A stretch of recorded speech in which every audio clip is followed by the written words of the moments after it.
Shalom tout le monde, merci encore de nous rejoindre aujourd'hui, Shabbat Shalom, et de nous rejoindre à notre Beth Midrash virtuel où on enseigne la Torah en Yeshua depuis Israël. Et aujourd'hui, on va parler de la paracha, d'une paracha mystérieuse, enfin, du moins d'un des commandements qui est mystérieux dans cette paracha. Entre autres, c'est celui de la vache rousse.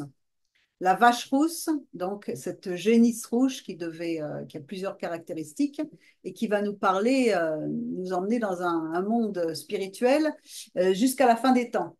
Et juste avant qu'on commence, je voudrais faire une annonce, c'est que déjà notre prochain groupe de guérison commence déjà lundi soir. Il reste encore quelques places, je sais que c'est les vacances, mais justement profitez-en pour venir vous occuper, donner du repos à vos âmes. Alors, parce qu'il ne va pas y avoir d'autres groupes avant la rentrée maintenant. Donc, si vous voulez encore rejoindre, eh bien, le lundi soir, ça commence, le groupe numéro 15. Ensuite, deuxième annonce, comme annoncé, l'école de restauration de l'âme débute après les fêtes d'automne. On va faire une journée d'information sur mi-août sur Zoom, mais vous pouvez déjà aller voir le site avec les détails pour l'inscription. Je le répéterai tout à l'heure, ça s'appelle orhaneshama.com, c'est-à-dire la lumière de l'âme.com, orhaneshama. Et ensuite, une autre précision également, pour tous les nouveaux qui viennent sur le site et tout, nous avons posté une feuille de route, c'est-à-dire pour ceux qui veulent savoir comment commencer à étudier. Vous allez sur le site Soukat David, vous allez trouver l'onglet Plus et en dessous, vous aurez avoir une page qui s'intitule Comment dois-je étudier, par où dois-je commencer? Et là, vous aurez toutes les informations pour pouvoir commencer à suivre des formations et savoir par où commencer.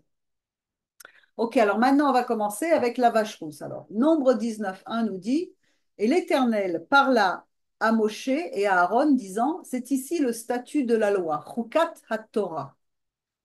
Chok, Chukat, c'est une chok, c'est qu'une chok, c'est une loi incompréhensible. Que l'Éternel a commandé en disant, parle aux fils d'Israël et qu'il t'amène une génisse rousse, sans tare, qui n'ait aucun défaut corporel, qui n'ait point porté le joug. Alors, il nous annonce d'une façon dramatique, voici la loi de la Torah, Zot Chukat Torah. C'est-à-dire qu'en fait, comme si cette loi, c'était l'essence même de toute la Torah. Ce qui veut dire qu'on dit que la loi de la vache rousse engloberait toute la Torah. Alors, pour quelle raison? Le terme central de la paracha, c'est celui de la purification de la mort. Il y a la loi de la vache rousse, il y a les serpents brûlants, la victoire sur Og et Siron, tout ça, etc. Encore, va nous décrire l'œuvre accomplie par Yeshua. Mais je ne peux pas tout décrire, bien entendu, dans cette vidéo ici. Donc, inscrivez-vous aux études en Torah pour découvrir comment Yeshua est là depuis toute éternité, comment il apparaît dans chaque paracha. Comme il l'a dit dans Jean 5, 46, car si vous croyez Moshe, vous me croiriez aussi parce qu'il a écrit de moi. Si vous croyez Moshe qui représente la Torah, vous allez croire aussi à propos de moi. Où est-ce qu'il a écrit de moi partout? C'est ça qu'on essaie de découvrir. Mais si vous ne croyez pas à la Torah, comment allez-vous croire à mes paroles? Bien entendu, puisque tout ce qu'a dit Yeshua n'est rien d'autre que ce que la parole de Dieu a déjà dit. Il l'image. Donc si on ne croit pas à la Torah, on ne peut pas croire aux paroles de Yeshua d'une façon correcte. Alors cette ordonnance de la Torah, littéralement Chukat à Torah, fait partie de ces Chukim, c'est-à-dire des lois incompréhensibles à la raison humaine, car elles sont un commandement divin dont lui seul détient les clés, et ces commandements doivent être accomplis par la foi. C'est-à-dire qu'on ne les comprend pas tous, mais ce n'est pas grave si on ne comprend pas tout. On fait ça par la foi, on suit l'Éternel par la foi. D'ailleurs, on dit même que c'est tellement crypté que le roi Salomon lui-même, on dit qu'il n'a pas, malgré toute la sagesse qu'il avait, il n'est pas arrivé à déchiffrer tous les secrets de la vache rousse. Alors, déjà, une première chose, c'est que normalement, tous les sacrifices sont offerts à l'intérieur du temple, dans l'enceinte du temple. Mais celle-ci, elle devait être égorgée hors du camp et hors du temple. Alors, justement, si jamais c'était un interdit d'offrir des sacrifices hors du camp, pourquoi? Parce que ça pouvait ressembler à des sacrifices offerts à des démons. Alors, je vous cite petite chose du Midrash qui nous disait que Rabbi Yohanan ben Zakkai a répondu à son disciple qui l'interrogeait là-dessus, et il lui a répondu, la Torah parle ici d'un décret divin, d'un commandement qui referme un grand secret. N'essaie pas de le percer, car c'est une loi que Dieu a ordonnée, un décret que nous ne sommes pas autorisés à sonder. Alors, même si nous ne sommes pas autorisés à le sonder, nous avons le droit d'y voir des allusions sur le Messie, puisque Yeshua apparaît partout. Cette loi, c'est en effet un mystère qui évolue autour du thème de la vie et de la mort. On va voir qu'elle fait directement allusion au Messie et à son œuvre, à l'œuvre pour laquelle il est venu sur cette planète, et quand il va revenir, il va accomplir cette œuvre. Il va ôter l'esprit d'impureté. Alors notre paracha, elle parle également de tous les serpents brûlants. C'est un autre mystère. Le serpent, c'est le symbole du mal. C'est-à-dire qu'en fait, c'est le symbole de ce qui a amené le mal dans le monde. Mais c'est également le symbole de ce qui peut être transformé en bien, puisqu'on a appris que la valeur numérique de Mashiach, c'est celle de Nachash, le serpent. C'est la même, 358. C'est-à-dire qu'en fait, il va retourner le mal. Il va transformer le mal pour le bien. À l'origine du péché original, il est dit que Adam et Chava ont ingéré le venin du serpent en transgressant l'ordre de ne pas manger de l'arbre de la connaissance du bien et du mal. Le nom Chava ressemble au mot araméen rivia, rivia, qui veut dire le serpent. Cela signifie qu'elle aurait été séduite ou mordue par le serpent qui lui aurait instillé son venin. Et en fait, du coup, toute la création tout entière a été soumise à la conséquence de cet acte, c'est-à-dire à la mort. Et elle doit être guérie par la loi des similaires, comme l'homéopathie. D'ailleurs, on donne un petit peu de chaque chose. C'est-à-dire que qu'est-ce que va faire Moshe? Il va dresser un serpent d'airain, une rochette, qui va devenir le symbole de la médecine. Vous savez, le serpent qui a sur la caducée qu'on voit dans les pharmacies, ça vient du symbole de Moshe. C'est le même parallèle qu'avec le bon serpent et le mauvais serpent. Le remède est dans le poison. Alors, les deux lettres en plus du mot nachash, serpent, elles forment également le mot chosher, les ténèbres. On dit que la peur de la nuit, elle est liée au serpent. C'est-à-dire que quand on marche dans les ténèbres spirituelles, on marche à l'ombre du serpent. Et la valeur numérique de Messie, Mashiach et Nachash étant la même, cela implique qu'il y a une relation entre les deux. Effectivement, on le trouve dans Jean 3, qui nous dit, « Et comme Moshe éleva le serpent dans le désert, ainsi il faut que le Fils de l'homme soit élevé, afin que quiconque croit en lui ne périsse pas, mais qu'il ait la vie éternelle. Car Dieu a tant aimé le monde qu'il a donné son Fils unique, afin que quiconque croit en lui ne périsse pas, mais qu'il ait la vie éternelle. » Et le Rav Gainsbourg, grand kabbaliste, nous cite un texte ancien. Il est écrit que quand le Messie tuera le mauvais serpent, il méritera d'épouser la princesse divine, c'est-à-dire l'épouse, afin de s'unir avec l'origine des âmes d'Israël et d'amener la rédemption dans le monde. Donc il y a vraiment un enjeu très fort. On est vraiment en présence d'une prophétie qui parle du Messie, une loi incompréhensible entre la vie et la mort, des choses qui nous dépassent. Mais ce qu'il faut comprendre donc, c'est que le péché est entré dans le monde que la mort est entrée dans le monde suite au péché. Et qu'est-ce que c'est que la mort? Alors, les kabbalistes nous donnent une indication très importante. Ils nous disent qu'en fait, c'est la volonté de recevoir pour soi, pour l'ego. C'est-à-dire qui est complètement contraire à l'essence divine qui est dans le don total, don et pur. Adam et Chava ont passé outre le commandement de Dieu et ils ont pris ce qui était interdit pour satisfaire leur désir, pour satisfaire, même s'il était légitime et qu'ils voulaient connaître les choses de Dieu, ils ont fait quelque chose pour leur satisfaction personnelle. Et donc, on apprend dans les cours de Kabbale biblique et dans les groupes de guérison que le désir de recevoir pour soi, c'est la source ultime d'impureté rituelle. Elle produit la mort et ce qu'on appelle la brisure des vases. Le vase n'est plus adéquat pour recevoir la bonté de l'Éternel, les bonnes choses de l'Éternel, et il fuit. Alors, si on revient à la vache rousse, à quoi elle servait? Elle servait principalement à nettoyer, à purifier toute personne qui était entrée en contact avec un cadavre, avec la mort, justement, et notamment en relation avec le temple. C'est pour ça que c'est très important, cette histoire-là, parce qu'il est question du temple. Alors ici, encore une fois, je vous partage un extrait de l'étude faite dans le cadre des Yeshivas. Ceux qui l'ont, vous regardez dans la paracha Rukat, le livre de Nombres. La Torah enseigne que la première vache a été brûlée par Éléazar, le fils d'Aaron. Après l'avoir égorgé, celui-ci devait asperger son sang 7 fois en direction de l'entrée de la tente. Puis il allumait le feu pour brûler complètement la bête. Il y avait le bouquet de cèdre, l'hysope et l'écarlate qui étaient jetés dans le feu, exactement la même procédure que dans le cadre du lépreux, pour purifier de la lachon hara. C'était la même chose. Parce qu'il y avait également, avec la lachon hara, il y a mort. Une fois consumés, les cendres étaient recueillis et réduites en poudre pour servir à la purification des personnes qui s'étaient rendues impures par le contact d'un cadavre. Et donc, comme elles étaient impures par le contact d'un cadavre, elles ne pouvaient absolument pas s'approcher du temple, puisque là, c'est la vie du temple. Alors, on partageait ces cendres en trois parties. Une partie était déposée dans le Haïl, ce qu'on appelle l'endroit, qui était le mur qui faisait face à la salle des femmes du temple, Ezrat Nashim, afin de garder le commandement par lequel les cendres de la vache rousse devaient être conservées pour toutes les générations. Une autre partie était déposée sur le mont des Oliviers pour la purification des Bnei Israël, et la troisième était distribuée aux différents groupes de Kohanim pour leur purification dans le temple. Lors de la cérémonie de brûlage d'une vache rousse, le Kohen lui devait, d'ailleurs comme pour Yom Kippour, il quittait son domicile 7 jours. Il se préparait dans une salle spéciale du temple. Il était aspergé par l'eau de purification préparée avec les cendres qui avaient été conservées sur le mont des Oliviers, les 3e et 7e jours. Alors la tradition, elle voit dans la vache rousse une domination du bien sur le mal. C'est-à-dire qu'en fait, on nous dit que la vache était entièrement brûlée puis réduite en cendres, ce qui correspond à la destruction des différents royaumes qui représentent les forces du mal qui ont voulu anéantir Israël tout au long de son histoire. Et il y a le verset qui est attribué, celui de Malachi 4, qui dit « Car voici le jour vient, brûlant comme un four, et tous les orgueilleux et tous ceux qui pratiquent la méchanceté seront du chaume, et le jour qui vient les brûlera, dit l'Éternel des armées, de manière à ne leur laisser ni racines ni branches.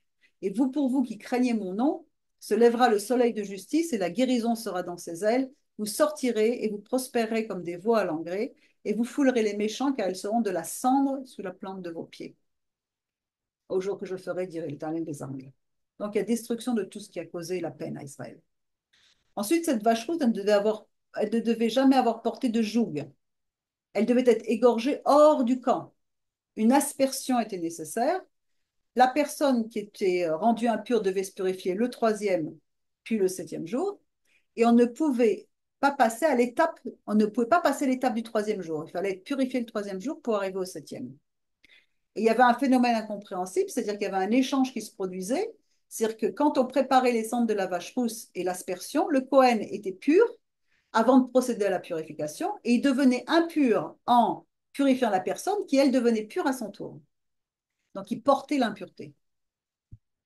Et cette vache rousse, enfin, était très coûteuse car elle était rare. Hein. Jusqu'à présent, depuis 2000 ans, il n'y a pas eu d'autres vaches rousses, puisqu'il fallait pas qu'on trouve un seul poil noir ou blanc ou quoi que ce soit. Elle devait être complètement rouge, parce que le rouge, ça représente également le jugement. Il était question là de consumer le jugement, d'accord, pour faire un acte de recette, de grâce.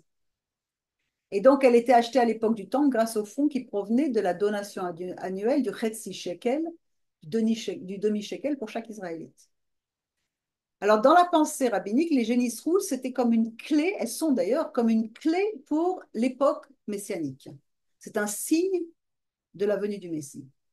Elles sont un signe que l'ère messianique est en route, une période au cours de laquelle le temple va être restauré. Alors, le temple, qu'est-ce que c'est? C'est la vie. D'accord? Le temple, c'est très important. Dans la pensée chrétienne, le temple a été complètement oblitéré. Plus rien, on ne s'occupe plus de ça. Alors que le temple, c'est la vie. C'était le moyen par lequel se manifestait l'Éternel. Alors nous avons d'un côté, je vais vous montrer d'ailleurs une image pour cela, pour ceux qui n'ont pas visité encore Israël. Alors une seconde, il faut que je trouve mon image. Ici, juste une seconde parce que je l'ai mise sur... la voilà. Ici, donc de Bible Works. Vous avez donc ici ceux qui ne connaissent pas, vous avez le temple, donc vous oubliez cette chose-là, là, c'est le mont du temple ici, ça c'est le mur est, là vous avez entre les deux la vallée du Cédron, ou la vallée du jugement, c'est appelé, Yehoshaphat, et là ici vous avez le mont des Oliviers, vous voyez qu'il y a des oliviers, d'accord? Donc en fait, ici c'était l'emplacement de la vie, par exemple, vous savez qu'à Jérusalem, on n'a pas le droit d'enterrer des morts, c'est interdit parce que c'est la ville sainte, c'est la ville où il y a le temple, donc la mort n'a rien à voir avec la présence du prince de vie. Et ici, c'est la vallée du jugement. Et entre autres, ici, c'est le mont des Oliviers où depuis tout temps, même avant l'époque du premier temple, on a enterré. Jusqu'à aujourd'hui, il y a un des plus grands cimetières qui est là et qui attendent, tous les Juifs attendent ici la résurrection des morts qui doit se passer ici. Donc le mont du temple, c'est l'endroit où on enterre. Okay. Alors, Israël tout entier, alors ce qui s'est passé, c'est que justement, dans l'attente de ça, pendant 2000 ans, il n'y a pas eu de vaches rousses, et puis d'un seul coup, il y a eu des essais, mais à chaque fois, on se retrouvait avec des vaches rousses qui se mettaient à avoir des poils de différentes couleurs, donc elles n'étaient pas cachères. Et là, d'un seul coup, en 2022, depuis 2 ans, en provenance du Texas, pourquoi du Texas? On ne sait pas, c'est que Dieu a réservé de là-bas, mais en tout cas, c'est venu de là-bas. Le jeudi 15 septembre 2022 à 17 heures, là je vous cite un passage du Temple Institute, 5 génisses rouges sans défaut sont arrivées en Israël.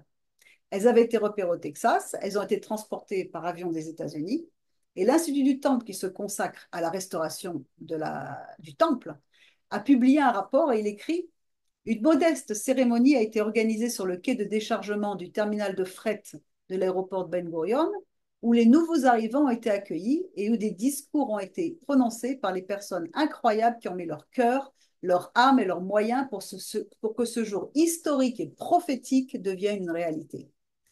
Enfin, on a trouvé les vaches rousses. Et elles sont donc liées, encore une fois, à la reconstruction du temple et à la venue du Messie. Alors, elles sont toutes sous surveillance, elles ont été mises depuis et elles ont été placées notamment à Shiloh, là où il y avait le premier tabernacle. Et en plus, c'est pareil, je n'ai pas eu le temps de vérifier tout ça, mais apparemment, elles sont toujours là-bas, elles sont ouvertes au public pour venir les visiter. Et il y a une préparation qui est en cours, qui s'est faite, je n'ai pas vérifié encore, de brûlage de ces cendres pour pouvoir conserver ces cendres qui sont prêtes pour la purification. Mais ce qui est absolument incroyable, c'est que autant pour les Juifs, ça a été quelque chose de formidable, autant il aurait pu passer inaperçu, c'est une loi juive, mais les musulmans ont pris ça comme une très grave offense. Ils ont pris ça comme une provocation. Et un porte-parole du Hamas a prononcé ce discours dans Palestinian Chronicle 100 jours après le début de la guerre qui a démarré après le 7 octobre, qui est appelé d'ailleurs le déluge de Al-Aqsa. D'accord? Le déluge de Al-Aqsa, ils ont appelé ça. Pour eux, ils ont fait un déluge pour venir nous envahir, mais ça pourrait être le déluge où ils pourraient être détruits. On va bien voir. Al-Aqsa, qu'est-ce que c'est? C'est le dôme gris qui est sur le mont du Temple. Vous avez le dôme doré, qui n'est pas une mosquée, qui est le dôme de commémoration, où Mohammed aurait fait un rêve à l'époque lorsqu'il était encore de l'autre côté, là-bas, et serait parti sur son cheval magique, arrivé jusqu'aux extrémités de la terre, qui s'appelle Ktse. L'arabe et l'hébreu se ressemblent, c'est des langues sémites. C'est pour ça qu'ils ont appelé la mosquée Al-Aqsa. Il aurait attaché son cheval al Burak, il l'aurait attaché au mur sud du mont du Temple. Il aurait posé son pied sur le dôme du roc, donc sur le rocher qui est couvert par le dôme du roc, qui est le rocher de fondation du monde. Il serait monté et il aurait reçu des prières, et il aurait discuté avec Jésus, avec Moïse, avec tout ce que vous voulez, blablabla. Et c'est comme ça qu'il aurait reçu ses 5 prières par jour. Ça, c'est la théorie, c'est un mythe complet.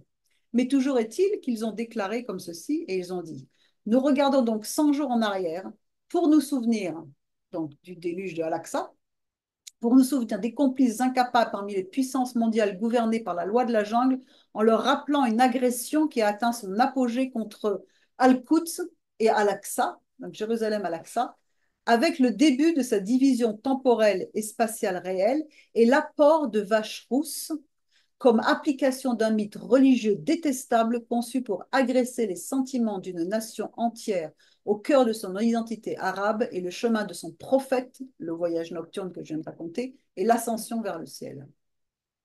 Donc, eux voient ça comme une agression. Pourquoi est-ce qu'ils voient ça comme une agression? Al-Aqsa est situé donc sur le mont du Temple, la dôme gris. C'est comme une clipa qui est assise là, comme une écorce. Et pourquoi? Parce qu'il est bien question d'une agression contre le temple. Le temple, ça représente la présence divine, la vérité. Le dôme du roc, encore une fois, qui n'est pas une mosquée, mais qui commémore l'ascension de Mohammed sur le mont du temple, c'est comme aussi une clipa qui est mise sur le rocher de fondation, qui, d'après les traditions juives, c'est le rocher de développement de tout le monde, c'est le nombril de la terre, et c'est là où serait écrit d'une façon midrashique le nom du Messie. Donc, la bataille, on la comprend de plus en plus, elle est très spirituelle parce qu'en dessous ce dôme du roc serait caché également l'arche de l'Alliance qui va réapparaître. C'est le roi Josias qui l'aurait caché, voyant prophétiquement la venue des Babyloniens. Donc, il aurait caché cette arche de l'Alliance dans les chambres intérieures du temple, les chambres intérieures secrètes du temple Salomon avait fabriqué, construit. Donc on voit encore que tout tourne autour du Messie, tout tourne autour d'une révélation de la construction du temple, donc de la présence de Dieu, c'est-à-dire que la révélation de Dieu qui va venir dans ce monde. Et c'est pour ça que les musulmans étaient tellement en colère. Alors la tradition enseigne qu'il y a eu 9 vaches rousses depuis Moshe. La première, c'est Moshe qui l'a préparée dans le désert. Une autre jusqu'à Esdras, puis 8 pendant la période du temple. Et la dernière serait préparée par le Messie. Donc ça fait en tout 10 vaches rousses, qui encore une fois, dans l'arbre séphirotique, nous parle de la réalisation et de la restauration de toutes choses dans notre monde ici de Malchut, de la royauté. Ces cendres seraient alors préparées pour donner la vie éternelle et la résurrection des morts. Donc en fait, les vaches rousses qui sont arrivées en éternel sont le signe du retour du Messie.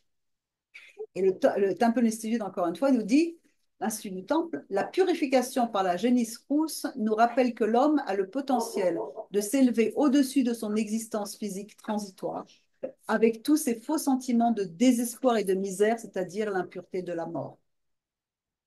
Alors, voyons un petit peu quelques accomplissements par Yeshua, le symbole messianique. On a dit qu'elle ne devait jamais avoir porté de joug. Yeshua, lui, n'a jamais porté d'autre joug que celui de la vérité.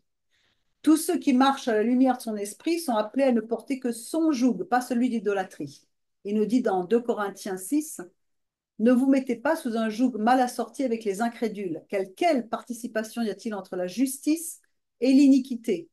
Qu'est-ce que c'est que l'iniquité en grec? Anomia, transgression de la Torah. Donc la justice ou la transgression de la Torah? Ou quelle communion entre la lumière et les ténèbres? La Torah ou le sans Torah? Quel accord du Messie avec Bélial? La Torah vivante ou sans Torah? Quelle part a le croyant avec l'incrédule? La Torah ou sans la Torah? Comment pouvez-vous croire mes paroles si vous ne croyez pas à la Torah? Et quelle convenance y-a-t-il entre le temple de Dieu et les idoles? Ça va très loin. Car vous êtes le temple du Dieu vivant, selon ce que Dieu a dit, j'habiterai au milieu d'eux, fait référence à Exode. J'y marcherai, je serai leur Dieu et seront mon peuple. C'est pourquoi ne touchez pas, sortez du milieu d'eux et soyez séparés, ne touchez pas à ce qui est impur. Et moi, je vous recevrai, je vous serai un père pour vous, vous serez fils et filles, dit le Seigneur, le Tout-Puissant. Cette vache rousse devait être égorgée hors du camp, tout comme Yeshua a été crucifié hors de l'enceinte du temple. Hébreux 13, 12, c'est pourquoi aussi Yeshua, afin qu'il sanctifiât le peuple par son propre sang, a souffert hors de la porte. Une aspersion était nécessaire, elle représentait l'aspersion du sang d'Yeshua. Hébreux 9, car si le sang des boucs et des taureaux et la sang d'une génisse avec laquelle on fait aspersion sur ceux qui sont souillés sanctifie pour la pureté de la chair, combien plus le sang du Messie, qui par l'Esprit éternel s'est offert lui-même à Dieu sans tâche, purifiera-t-il vos consciences des œuvres mortes pour que vous serviez le Dieu vivant? La personne rendue impure devait se purifier le 3e, puis le 7e jour. Le 3e, ça nous parle de sa résurrection, et le 7e du processus de sanctification, comme pour le processus du conte du Homère, où on compte pendant 7 semaines pour arriver jusqu'au don de la réception de la Torah. Le chiffre 3, ça correspond également au 3e millénaire de sa première venue. Il a donné la possibilité aux hommes de se purifier de l'impureté du péché. Et le 7e va correspondre au 7e millénaire où il va venir purifier la terre tout entière. Selon Zacharie 13, en ce temps-là, l'enseignement de la Torah se révélera comme une source d'eau pour la maison de David et pour les habitants de Jérusalem. Je pardonnerai leurs péchés comme ceux qui se purifient par les eaux d'aspersion et par la cendre de la vache du sacrifice pour le péché. Là, je lis la traduction du Targum. En ce temps-là, le Seigneur des armées l'a dit, je ferai disparaître du pays le nom des idoles des nations, et l'on ne se souviendra plus de leur nom. En outre, je ferai disparaître du pays les faux prophètes et l'esprit impur. On ne pouvait pas passer par l'étape du 3e jour, on ne pouvait pas passer l'étape du 3e jour. Nombre 19, il se purifiera avec cette eau le 3e jour, et le 7e jour, il sera pur. Mais s'il ne se purifie pas le 3e jour, alors il ne sera pas pur le 7e jour. Sans la reconnaissance du sacrifice du Messie le 3e jour, pas de purification possible. Le processus devait passer par une mort. Par exemple, on voit dans le cas du lépreux, c'est développé dans les études. Il fallait 2 oiseaux, la vache rousse dans le cas d'un contact avec la mort et l'offrande de sa vie pour la purification éternelle. Et il y avait donc ce phénomène incompréhensible qui se produisait lors de la préparation avec l'échange entre la vie et les morts. Et ce transfert d'impureté préfigurait une fois de plus Yeshua qui a pris les impuretés des péchés de l'humanité en devenant lui-même impur pour un temps avant de remonter à la source de pureté. Ça, on en avait déjà parlé là, on avait plusieurs facettes à ce verset, mais dans ce cadre-là, je le cite, Yeshua dit à Myriam, elle s'étant retournée, lui dit en hébreu, Rabouni, Yeshua lui dit, ne me touche pas, car je ne suis pas encore monté vers mon Père. Mais va vers mes frères, dis-leur, je monte vers mon Père et votre Père, et votre Dieu est mon Dieu. Cette vache rouge est très, très coûteuse et très rare. Elle était donc achetée avec le demi-shekel. Et lui, c'est pareil, il a été la monnaie d'échange rare et très chère pour racheter son peuple par son sang. 1 Pierre 1, sachant que vous avez été racheté de votre vaine conduite qui vous avait été enseignée par vos pères, non par des choses corruptibles de l'argent ou de l'or, mais par le sang précieux du Messie, comme d'un agneau sans défaut et sans tache, comme la vache rousse, préconnu dès avant la fondation du monde, mais manifesté à la fin des temps pour vous, qui par lui croyez en Dieu, qui l'a ressuscité d'entre les morts, lui a donné la gloire, en sorte que votre foi et votre espérance fussent en Dieu. Donc ça nous donne un tout petit peu un coin levé sur le mystère de la vache rousse et imaginez qu'elle va être la révélation pour Israël quand ils vont se rendre compte que le Messie, c'était bien lui, mais qui avait été complètement déguisé. Ça va être une résurrection entre les morts. Alors donc l'étude des lois de la vache rousse, ça nous révèle qu'il s'agit bien d'un combat spirituel qui est gagné par le prince de vie sur la puissance de la mort. C'est-à-dire qu'en fait, c'est quoi la puissance de la mort? C'est le péché de transgresser sa Torah, sa parole. C'est cette transgression qui nourrit le Satan et son royaume idolâtre. Hébreu 2 nous dit, donc, puisque les enfants ont eu part au sang et à la chair, lui aussi semblablement y a participé, afin que par la mort il rendit impuissant celui qui avait le pouvoir de la mort, c'est-à-dire le Satan, et qu'il délivra tous ceux qui, par la crainte de la mort, étaient pourtant dans toute leur vie assujettis à la servitude. Donc, on est vraiment dans ce cadre-là. Et si on retourne maintenant à l'histoire des serpents, et au thème de la mort, on doit retourner encore plus loin avec Pharaon et le serpent de Moshe qui a avalé ceux des magiciens. Dans Exode 7, il nous dit Moïse et Aaron allèrent auprès de Pharaon, ils firent ce que l'Éternel avait ordonné. Donc Aaron jeta sa verge devant Pharaon, mais les magiciens en firent de temps, mais celle d'Aaron a englouti, et c'est écrit, et la verge d'Aaron engloutit, vaïvla, leur verge. Et ce mot vaïvla, c'est le même mot que celui qui est employé dans le verset d'Ésaïe 25:8. Il anéantit Bila, le même verbe, la mort pour toujours. Donc la mort est engloutie. Encore une fois, le serpent représentant la mort, elle est engloutie. Le Seigneur l'Éternel essuie les larmes de tous les visages. Ça, c'est le texte dans Apocalypse. Il fait disparaître de toute la terre l'opprobre de son père, peuple. Et le Midrash Rabbah, encore une fois, interprète ce verset de façon messianique et nous dit que quand Dieu créa le monde, il n'y avait pas d'ange de la mort dans le monde. À la fin, le Messie va se lever et dans ces jours, Dieu permettra que la mort soit engloutie, comme il est écrit, il anéantit la mort pour toujours, Bila.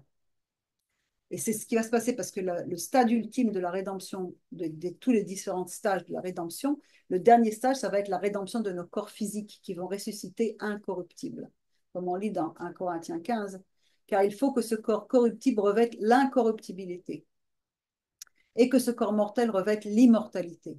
Lorsque ce corps corruptible aura revêtu l'incorruptibilité et que le corps mortel aura revêtu l'immortalité, alors s'accomplira la parole qui est écrite, la mort a été engloutie dans la victoire. Ô mort, où est ta victoire? Ô mort, où est ton aiguillon? L'aiguillon de la mort, c'est le péché, la transgression de la Torah, et la puissance du péché, c'est la Torah. C'est elle qui nous donne la définition du péché. Mais grâce soit rendue à Dieu qui nous donne la victoire pour notre Seigneur Yeshua Mashiach. Et en plus, il y a un autre texte dans le Zohar qui nous dit que le sceptre du Messie, ce sera l'arbre de vie. C'est-à-dire l'arbre de vie qui reprend également le Vav des 4 lettres du nom sacré, Yud-Ke, Vav-Ke. Et ce Vav, c'est le fils de Yud-Ke, puisque c'est la 3e lettre, et donc il représente le sceptre du Mashiach. Et c'est ce que Yeshua a fait sur le bois. Qu'est-ce que c'est que la croix? Il a vaincu la mort, il est ressuscité 3 jours plus tard dans un jardin. Et qu'est-ce que c'est que ce jardin? Le jardin, c'est quoi? C'est quoi le jardin? C'est le rachat, c'est le tikkun du Gan Eden. Il est venu dans le jardin là où le serpent avait parlé à Rava. Et là, Myriam, et comme tout à l'heure, on a eu le groupe anglophone, et quelqu'un qui a dit, peut-être que Myriam, c'est aussi le tikkun de Rava, parce qu'en fait, elle était là et elle parle à celui qui rachète toutes les œuvres du serpent. Elle lui dit, mais pourquoi pleures-tu? Qui cherches-tu? Elle, pensant que c'était le jardinier, elle lui dit, Seigneur, si c'est toi qui l'as emporté, dis-moi et je le prendrai. Or, cet arbre de vie, un jour, va en consommer les fruits, la chair. Apocalypse 2,7, que celui qui a les oreilles entende ce que l'Esprit dit aux églises, à celui qui vaincra, je donnerai à manger de l'arbre de vie, qui est dans le paradis de Dieu. Le mal aurait été transformé en bien. Alors maintenant, Yeshua a été crucifié dans un lieu qui s'appelle Golgotha. Golgotha signifie le crâne, c'est-à-dire en fait, c'est quoi le crâne? C'est le siège des pensées. C'est également la volonté. Il a été offert en holocauste avec un sacrifice de Ola, holocauste, qui est pour les sacrifices commis en pensée, c'est-à-dire dans le siège de notre volonté qui n'est pas toujours en accord avec la volonté de Dieu. Donc, il est parfaitement qualifié pour combattre la puissance du mauvais serpent. Et donc, si on retourne à notre étude, les deux questions pour notre étude, c'est qu'est-ce que la vache rousse a à voir avec Golgotha? Et qu'est-ce que c'est que Golgotha? Alors, on comprend que la vache rousse est le signe précurseur de la venue du Messie, mais Golgotha, qu'est-ce que c'est et où c'est? Alors, il faut comprendre déjà que le temple était fait de trois parties. D'accord? Et donc, ce temple avait deux autels. Il y avait donc le Saint des Saints, qui était situé du côté ouest. Alors, si vous visitez les tunnels du Kotel, on visite en dessous, on s'arrête juste à l'endroit où on est à 90 mètres de distance, la proximité la plus proche du Saint des Saints, où était localisé le Saint des Saints, donc du côté ouest. Devant le Saint des Saints, il y a un rideau. Devant lui, il y a donc l'autel de l'encens, l'autel d'or de l'encens, qui est donc dans le lieu saint, qui est avec la table la table des pains de proposition, la menorah. Et ensuite, après, on sort et on arrive dans la cour, où là, il y a un autre autel qui est celui du sacrifice. D'accord? Là, on offrait les sacrifices. Ensuite, un peu plus loin, on a la cour des gentils, surtout donc à l'époque du temple d'Hérode, hein, la cour des gentils. Ça ne faisait pas partie de tout le temple, mais c'était un endroit où toutes les nations pouvaient s'assembler ici pour venir adorer le Dieu d'Israël s'il leur disait. Et au temps de Yeshua, il y avait donc un pont qui était un pont avec trois rangées d'arches, je me souviens, c'est deux ou trois rangées d'arches, qui supportaient un passage qui a mené de la porte de l'Est, c'est-à-dire du mur, je vous montrerai une image tout à l'heure, du mur de l'Est du temple, du mont du temple, qui traversait la vallée du Cédron et qui arrivait au sommet du mont des Olives. Et ce pont qui avait donc construit avec les arches avait été construit par les prêtres pour pouvoir faire le sacrifice de la vache rousse sur le mont des Oliviers. Donc le troisième autel se trouvait sur le mont des Oliviers.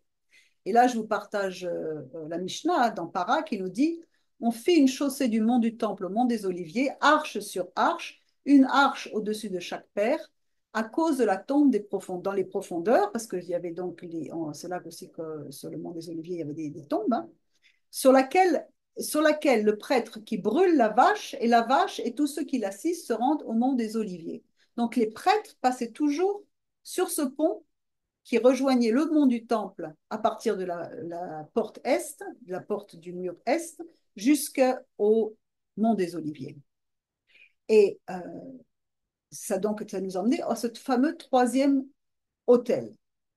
Et d'ailleurs, on voit que le mont des Oliviers était très pratiqué, puisque même on voit dans Luc 19, 37 qu'il y avait une descente. Il disait que quand ils s'approchèrent de Jérusalem, vers la descente de la montagne des Oliviers, du mont des Oliviers, toute la multitude des disciples, saisis de joie, se mit à louer Dieu, etc.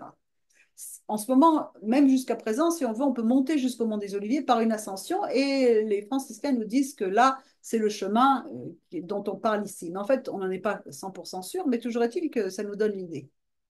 Et donc, ce mur, et là maintenant, je vais vous montrer une image, vous allez comprendre tout de suite. Voilà. Vous voyez ici, ça c'est encore une image du Temple Institute. Vous voyez donc ici, ça c'est le pont, donc il y avait voilà, trois arches qui avaient été construits à l'époque, qui venait du temple. Là, c'est le mur est, ok. Le temple, l'ouverture du temple était vers l'est, et derrière, c'était là qu'il y a le mur ouest avec le mur des lamentations. Et donc, il passait sur ce pont pour rejoindre cet hôtel où était offert la vache rousse. OK?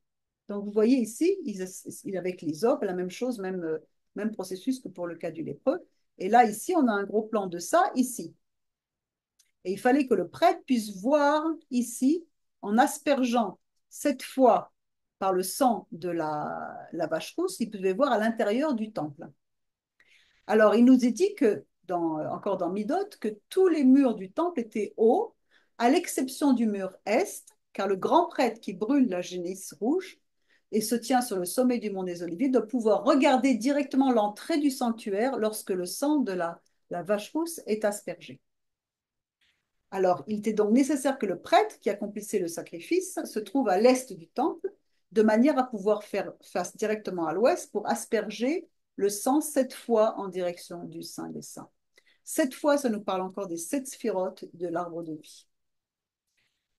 Comme la génisse rousse était réduite en cendres à cet endroit au mont des Oliviers, c'était donc cet endroit-là représentait vraiment l'endroit de purification de tout le peuple d'Israël. Et ça, tous les Juifs de l'époque le savaient. Et c'est pas tout. Donc on voit déjà qu'il y avait l'importance et la relation entre la mort et la vie, et la relation entre le temple et le sacrifice de la vache rousse. Il se trouve qu'en plus, à cet endroit-là, se trouve aujourd'hui une église qui s'appelle Dominis Flavit, qui est Notre Seigneur a pleuré, là où les franciscains qui ont construit cette église disent que c'est de là que Yeshua a pleuré sur Jérusalem en disant Jérusalem, Jérusalem qui tue les prophètes, combien de fois ai-je voulu vous rassembler comme une poule rassemble ses poussins, mais vous ne l'avez pas voulu. Et votre maison sera restée ou sera laissée déserte. Mais c'est pas tout. Non seulement il y avait la vache rousse, mais en plus il y avait un dénombrement qui se faisait. Faites le dénombrement nombre 1, 2. Le recensement, donc, de toute l'assemblée des fils et enfants d'Israël, selon leur famille, selon la maison de leur père, en comptant par tête les noms de tous les mâles depuis l'âge de 20 ans et au-dessus. Il est écrit ici de Séout Roche, la tête, d'accord? Et en plus, les noms de tous les mâles, Shemot Kol Zachar, les Gulgolotam. Gulgolotam. Qu'est-ce que c'est Gulgolet? C'est un crâne. C'est ici que ça se faisait.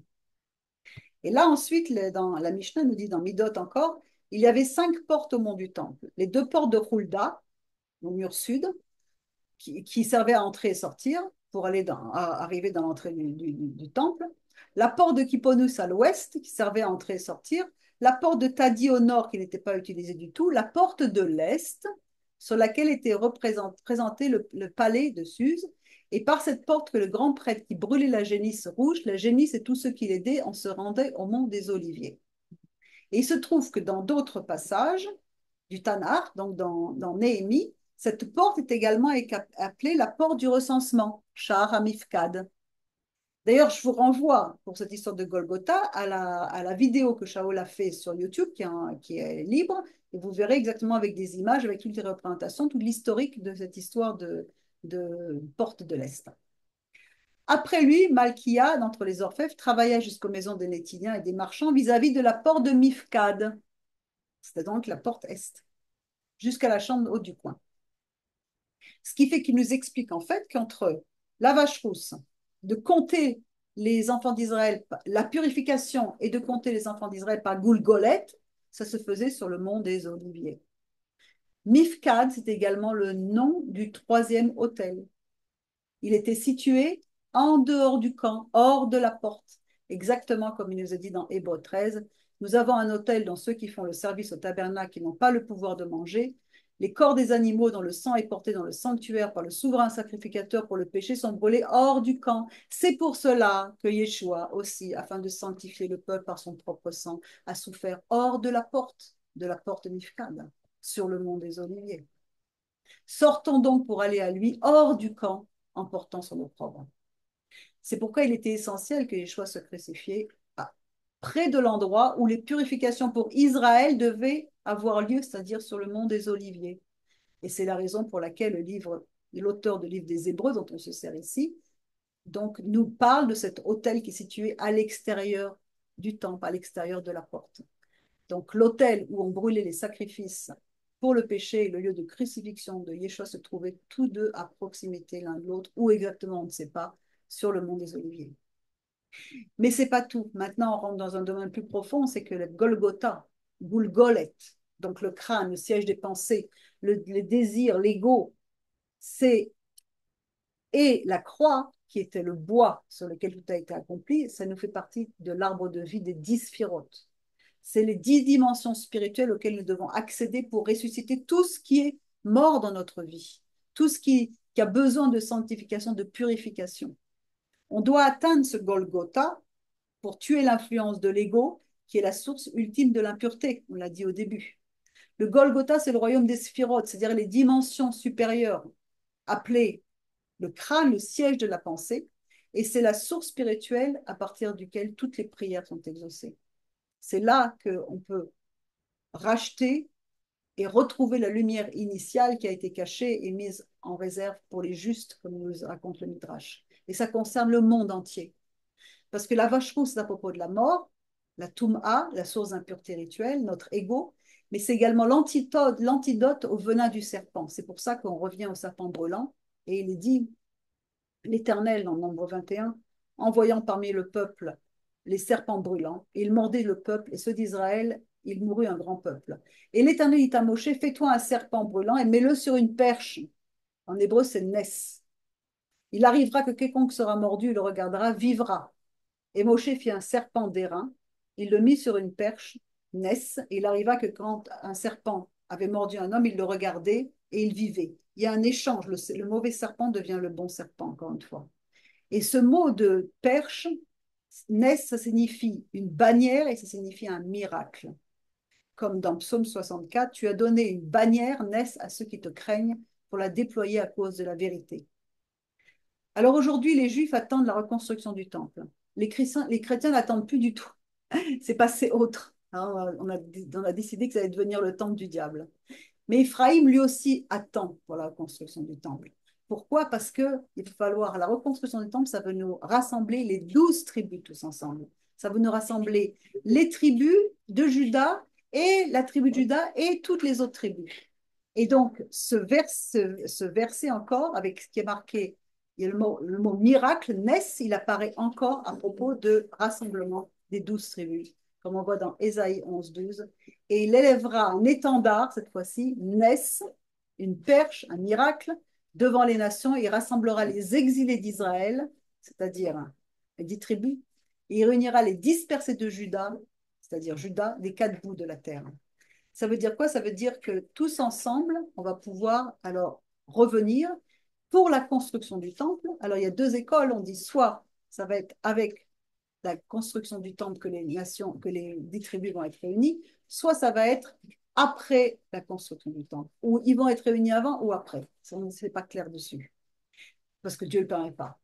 Et donc, miraculeusement, le Messie va être élevé devant les hommes, devant toutes les principautés, il va ramener les tribus d'Édom, de toutes les nations où ils ont été dispersés.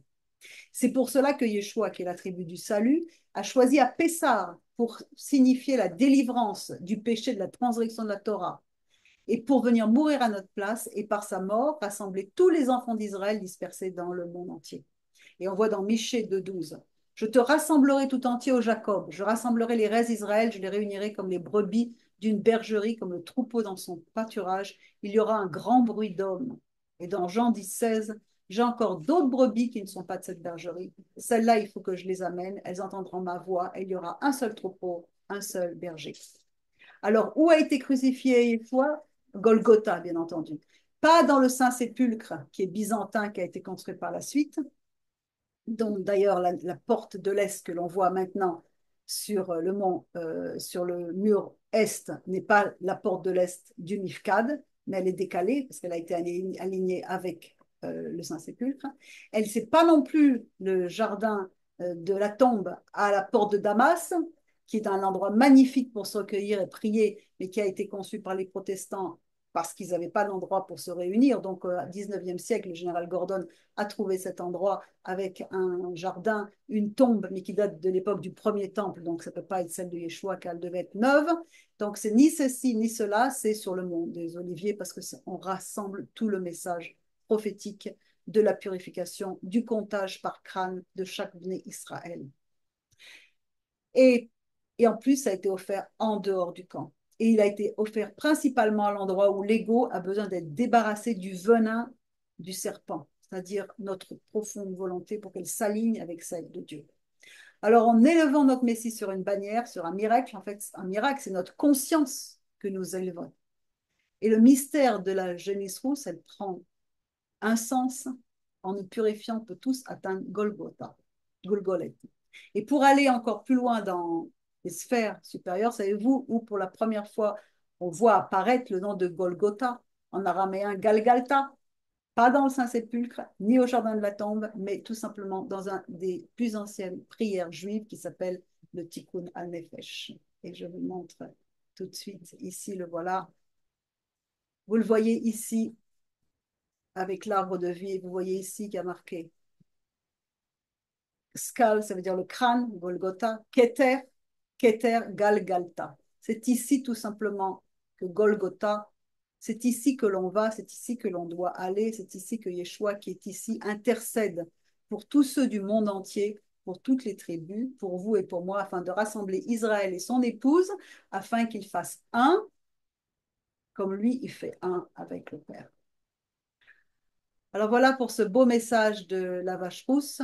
J'espère que ça vous a plu comme à moi.